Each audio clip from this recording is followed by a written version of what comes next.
Hey everyone, Rick here, and folks, welcome back to another unit review for Battlefields of Mana, and here it is. This is it.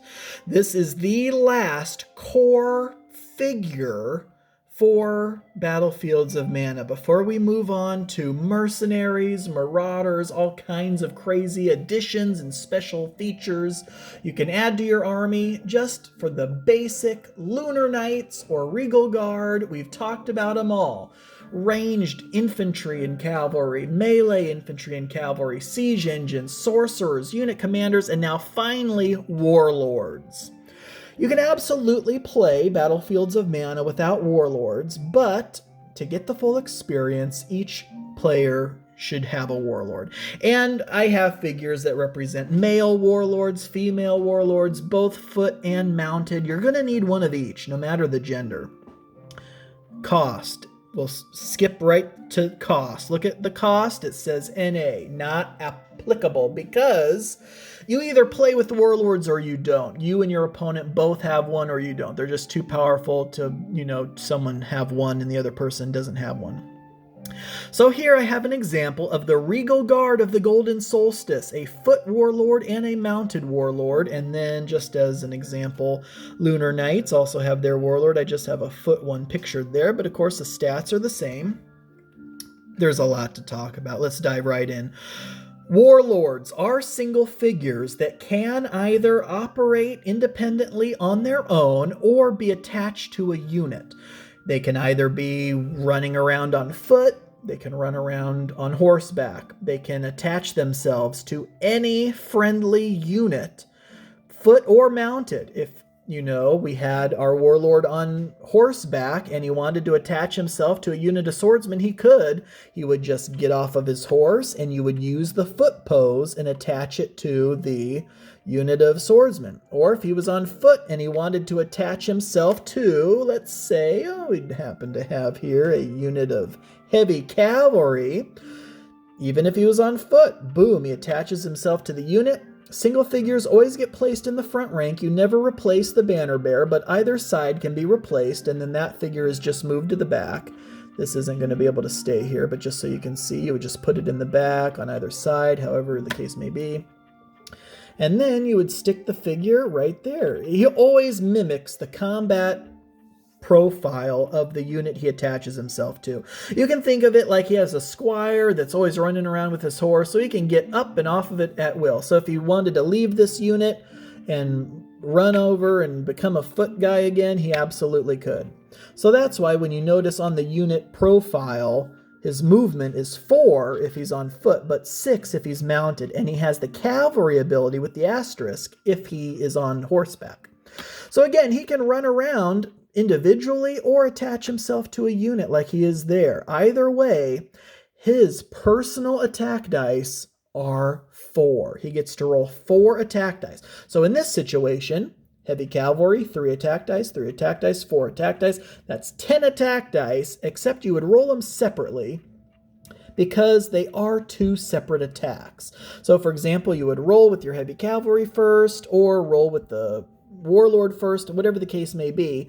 The initiative bonus that he has is, and I mentioned this in other videos, the unit, if he is attached to a unit, the single figure attached to the unit gives his initiative bonus. If it's better, you always take the higher initiative bonus. So in this case, heavy cav are +3, but he's a +5. So that whole unit now is a +5.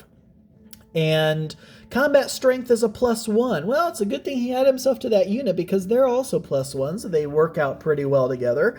So he also is armor 3. So only 4s or better will hit him. Now his defense is a +1. And he has a parry save. So when he's rolling for defense, every defense die he rolls is a +1. And any attack dice he fails to negate with his defense roll, he can try to parry save them on 6s. He has no range, unless he has an item. We'll get into items in a second. Movement, again, is 4 or 6. Initiative +5. Health is a 10, which is why I have these adorable, tiny little D10s. I'll keep those behind the unit to note how much health the warlord has. And then the ability. Now you'll notice he has a lot. So cavalry, of course, means +1 initiative bonus if he's mounted and facing a non-polearm infantry. So if he's fighting other cavalry units, no, he doesn't get the cavalry bonus. But if he's fighting non-polearm infantry like axemen, men-at-arms, flailbearers, swordsmen, archers, whatever, he will get that +1 initiative bonus, which will bring him up to a +6, which is absolutely insane. Now let's talk about the 2 abilities. Let's talk about Warcry first. Warcry says that during the turn, doesn't matter, whatever phase of the turn you're in, movement, magic, range attack, close combat, as long as it's your turn, you can perform a Warcry. You roll a d6. On the result of a 1 or a 2, it does nothing. But on a result of a 3 or better, every friendly unit or single figure, I shouldn't say or, and every unit and single figure friendly within 6 inches of the warlord. And it's not measured from the center of the warlord. It's literally it's anywhere on the base, even from the back little corner. 6 inches. If any friendly units, including the unit he's in, if he's in one, within 6 inches of anywhere on his base, if you roll a 3 or better, all those units get a Warcry die. And units and single figures can have as many of these Warcry dice as they can handle.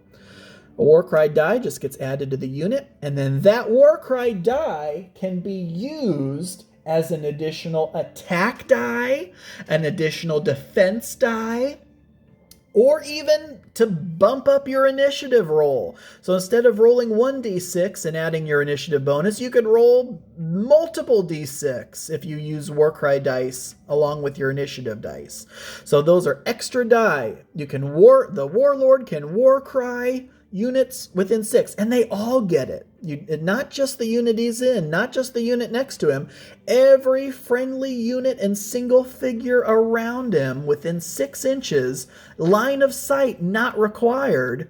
As long as he rolls a 3 or better, they all get a Warcry die. And he can do that anytime during the turn, and he can do that every single turn. The only caveats is the Warlord themselves do not get the Warcry die, and the Sorcerer does not benefit from a Warcry die. So the 2 leaders, the Warlord and the Sorcerer, do not benefit from Warcry. And then the Warlord ability.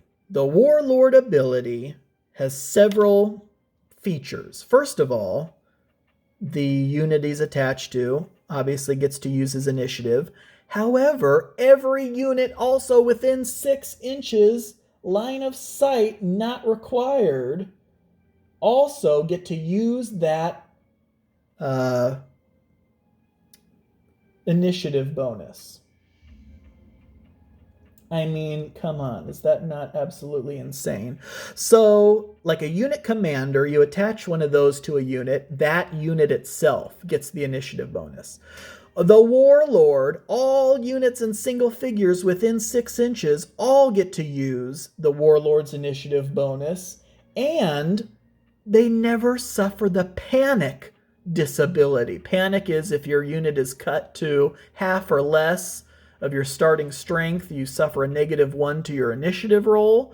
If you are within 6 inches of the Warlord, then you do not suffer panic. Even if you're whittled down to just your banner bearer, if you are still within 6 inches of the Warlord, you do not suffer the panic disability. All right, so that's most of it. And then here's the last bit of it. There's a deck here of like 12 item cards. You shuffle them, split them in half, and you draft. So let's do that right now. Let's give this a little shuffle. 3, 4, 5, 6, 7, 8, 9, 10, 11, 12. Yep, there's 12 of them. Give them a little shuffle. Cut them in half. Give one half to one opponent. You keep the other half. You take a look at them. You keep one, pass the rest. They keep 1, pass the rest to you. You do that back and forth till you then have 6 items of which you can choose up to a certain point value. That's determined game to game, but I typically do 5 points. Your warlord gets 5 points of items. Let's take a look at what some of these items could be. Gauntlets of the Warrior for a point. Reroll all natural attack and defense dice results of 1 time. That's not 1 time per game, that's 1 time per roll. So every single time you roll attack or defense dice, you get to reroll your 1s. That's pretty sweet. I mean, these are all good. Here is one of the most amazing ones. It costs 2 points. Bodolph's Staff.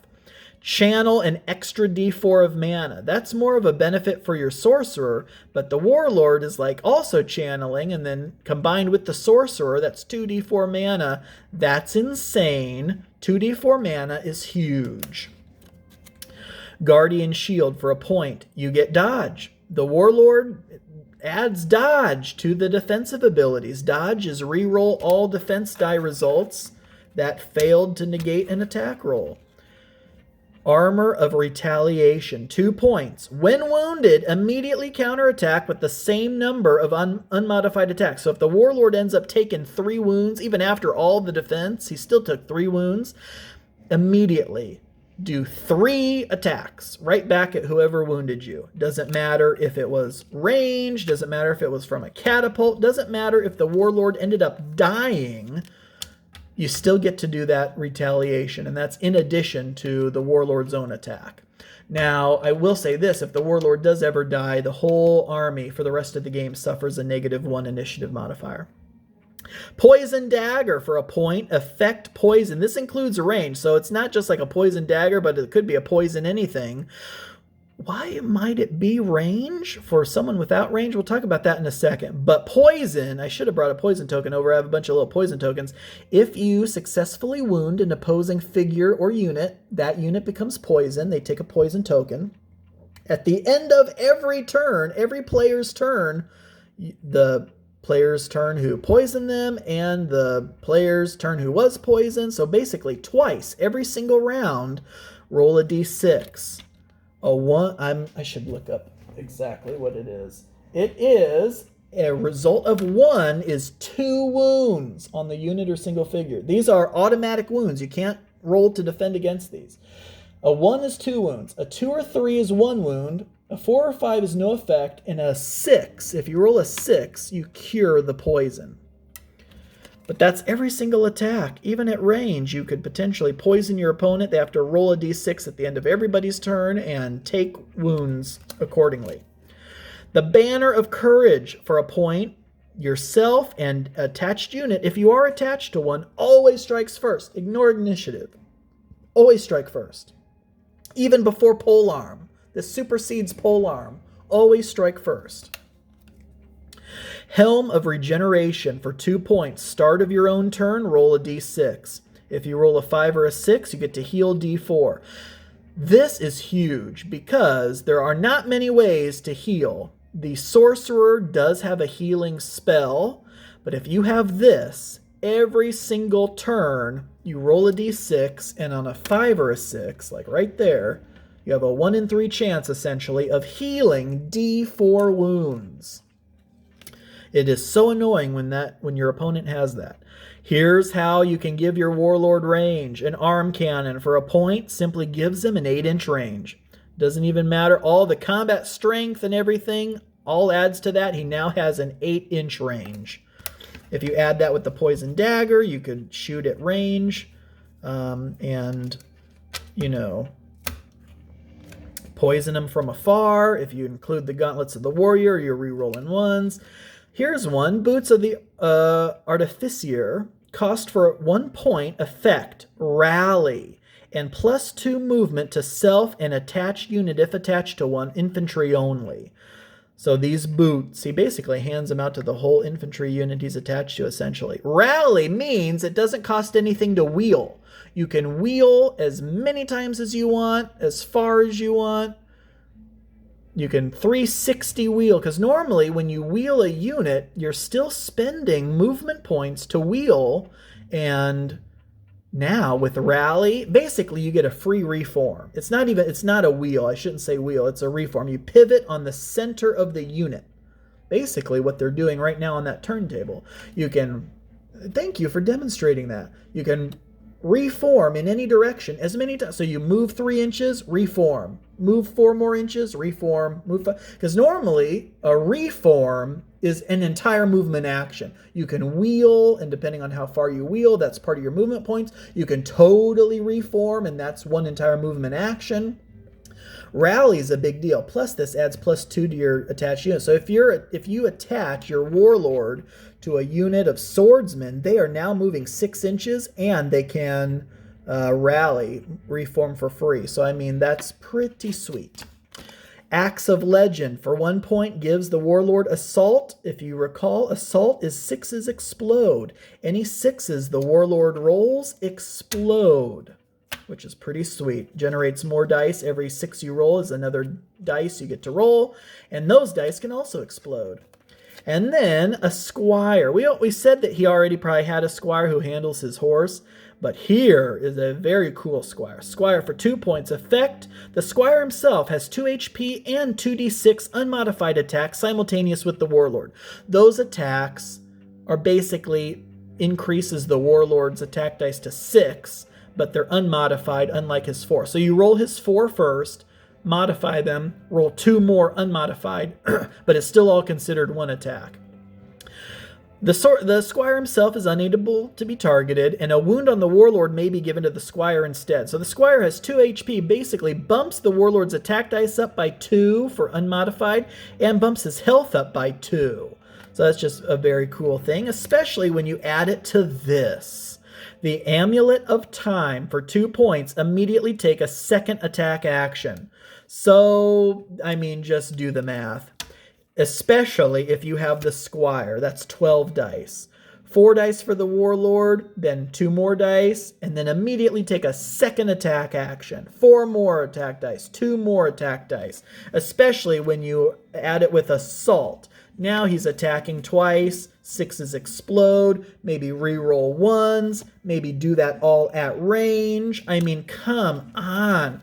So you can see the combos with all of these items can be insane. And those you, again, draft and pick at the beginning of the game.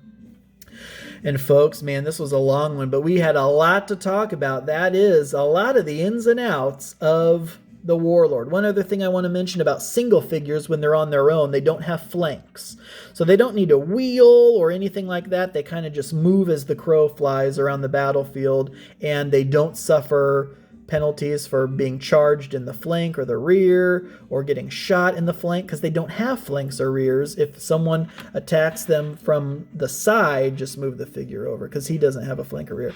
That's actually the same thing if you, and this is going off on a tangent, if a unit was whittled down to their banner bearer, they no longer have flanks either. So if I attacked him here, just turn him like this, because he doesn't, once you're down to the banner bearer, you no longer suffer flank or rear detriments.